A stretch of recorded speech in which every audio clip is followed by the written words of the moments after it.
Hey there, friends and foes. Back of the cereal boxers. Welcome to New Comics. Yum! And do not adjust your set. It is true. I am Terminator. Look at this. These are badass. I don't care what anybody says. I think these are awesome. So anyway, welcome to New Comics. Yum! I am your host, the prophet of pop culture, John B. Pyka, but you can call me Johnny. And it is Wednesday, and you know what that means? It is New Comics Day in the U.S., and that means we've got to talk about the stuff that I picked up at the comic book shop today. But first, before we do that, we've got some big announcements. This Saturday, the girl from Oz, Carrie Zarb, is going to be on Back of the Cereal Box on our Saturday morning Rec Room show. So you want to check that out. 9 Eastern, 8 Central, Saturday morning. Then this Sunday night, we're doing something a little bit different. The combined casts of Cryptid Crunch and Ice Cream Queens are going to get together with the cast members from Back Issue Breakfast Club and Cosplay Cafe and the Saturday morning Rec Room show. And we're going to do Back of the Cereal Box After Dark.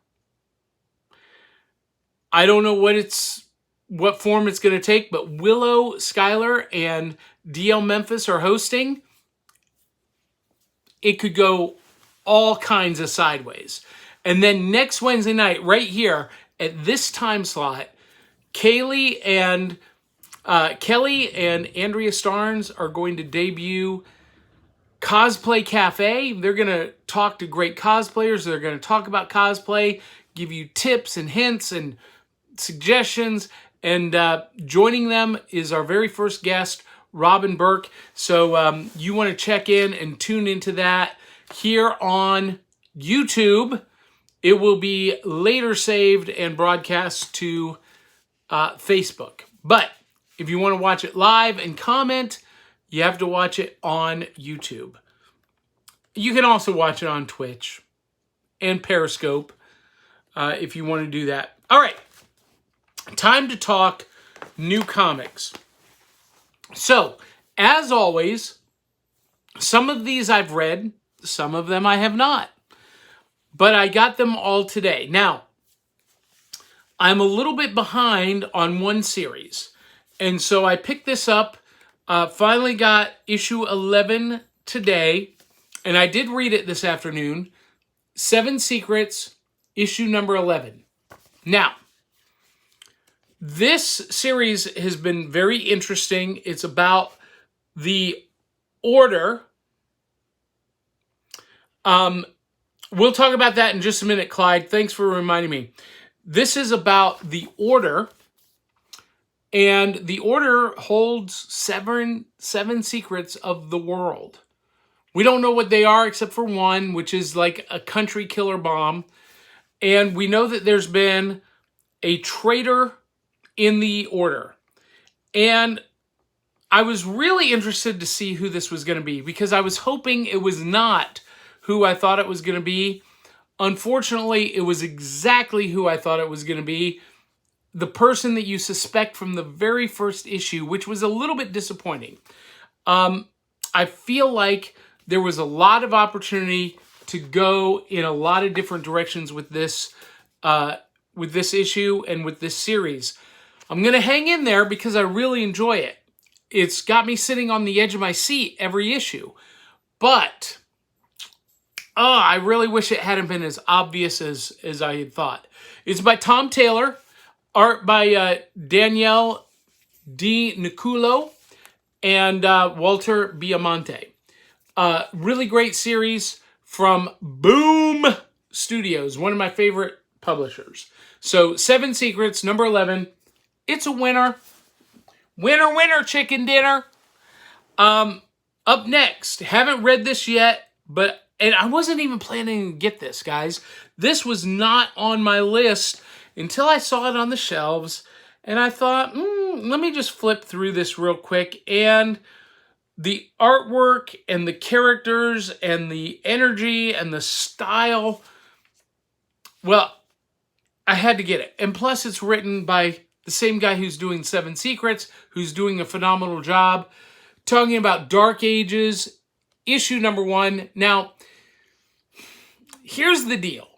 This is why this was not on my list, because I was like, haven't we done this before? We had Dark Reign with, the Dark Avengers, and we had Age of Apocalypse. And this, just by the cover, seems to revisit that territory. It is revisiting Age of Apocalypse in some form, and there are cosmic forces in balance, there are alternate realities. It is written by Tom Taylor, art by Iban Coella, and the colors by Brian Reber. Now, this is a gorgeous looking book. And as long as they tread on new territory and go in new directions, which flipping through it looks like they are, it is not a rehash of the Age of Apocalypse, which I am so thankful for. But just look at some of that gorgeous artwork.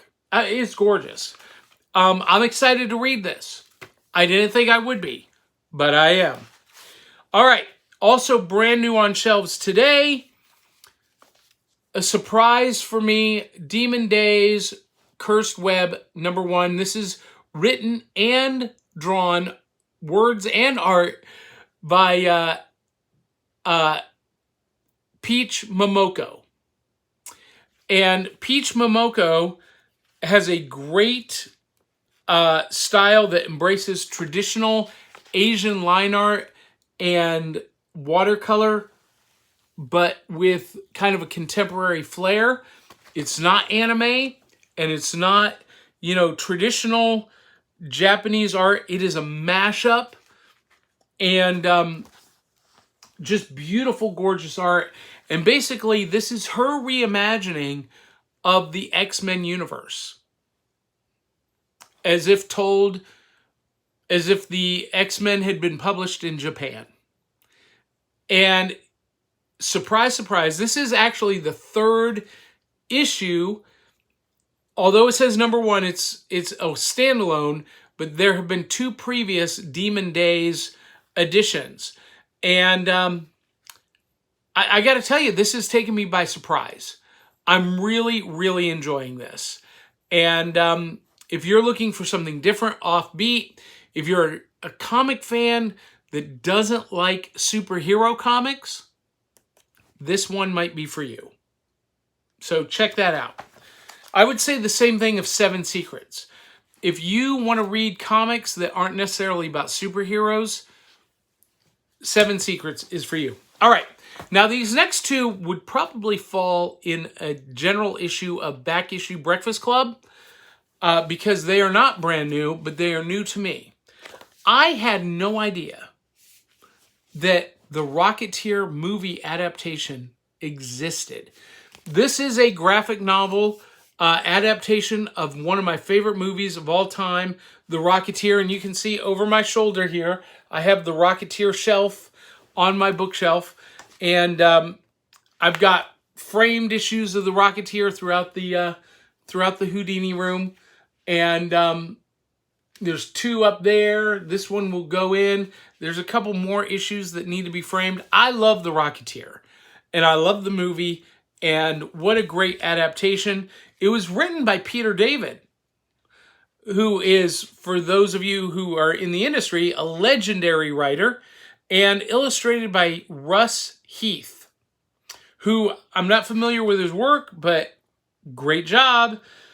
It's a phenomenal adaptation. It looks exactly 100% loyal to the film, which I love. So Rocketeer, the official movie adaptation. I picked this up at the flea market for $2.95. That's right. I went flea marketing this week, and we'll be showing off some of those things on New Loot this Saturday. All right, one last one to share with you, and then we're going to talk about random acts of comics. So this book came out, and I did not collect the individual issues when it was coming out. And I'm kind of glad now that I hadn't. When it was coming out, I was not familiar with the artist. And I was really heavily invested into Diesel Punk. And that's what I thought this was until I saw it was set during more contemporary times. It is written by Xavier Dorison and Terry Dodson. And Xavier Dorison does the script. Terry Dodson does the pencils. Rachel Dodson does the inks. So you know the artwork is gorgeous. Red 1. I just picked this up for $8.99. Hardcover. And if it looks big, it is. Normal size comic. Red 1. This is the same size as Adventure Man. This is from Image Comics. And you know what? I don't know anything about the story yet, but I cannot wait to read it. And especially since it is the Dodson's artwork. They have become my favorite art team. Hands down. My absolute favorite. And I'm going to show you, just look at that gorgeous artwork. And let me just tell you this. Their style is like a cross between Adam Hughes or Frank Cho and Oliver Copiel. Just gorgeous, beautiful, beautiful art. And I cannot wait to read this now. And now I'm so happy that I did not pick up the floppies and that I was able to find this oversized graphic novel in hardcover. So happy. So happy. And you know what? We'll do a more full review on a future issue of Back Issue Breakfast Club. Now let's talk about random acts of comics. I talked about it last week. We're going to talk about it again and again and again. I'm still waiting on the shipment from the store in Florida. I'm going to have to reach out to them, but another shop contacted me, and they are also going to donate comics to this project. Random Acts of Comics. Here is the long and short. D. Barty came up with this idea a couple of years ago. We couldn't really implement it, and it's morphed.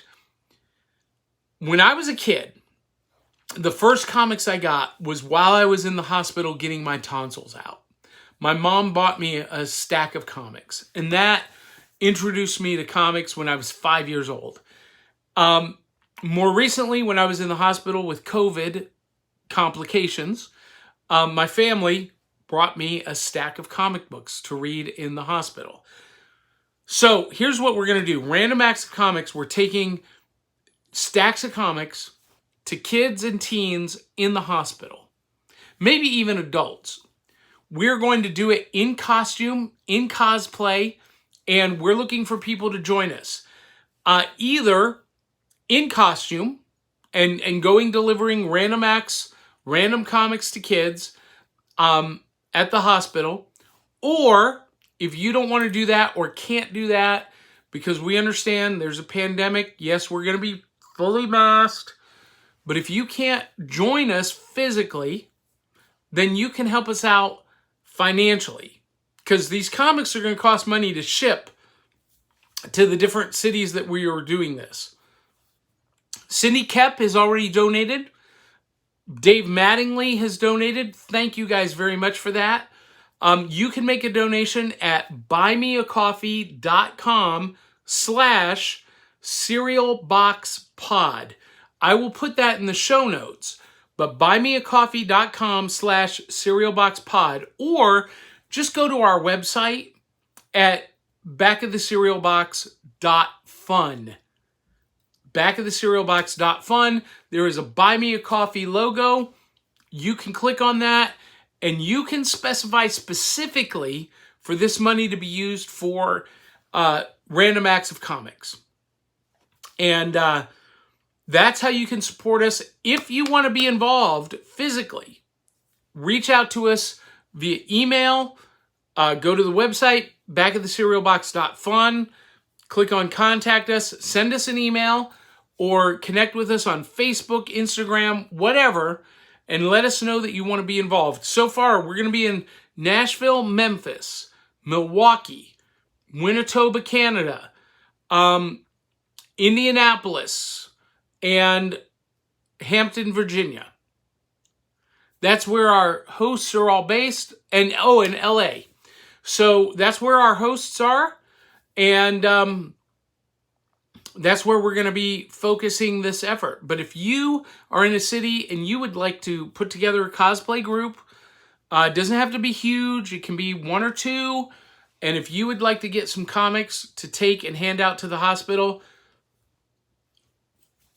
let us know. Just get in contact with us.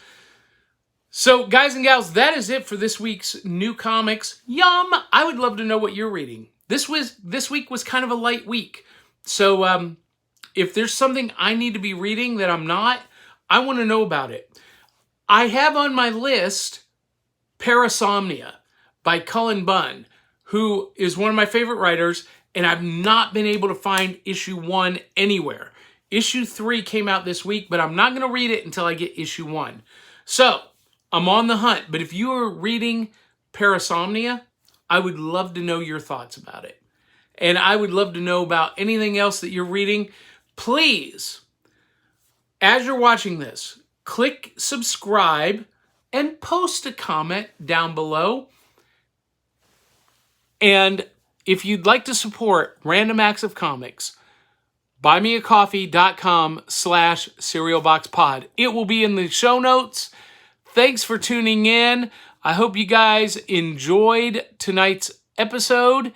And until the next time, love you, mean it. We'll catch you on the flip side.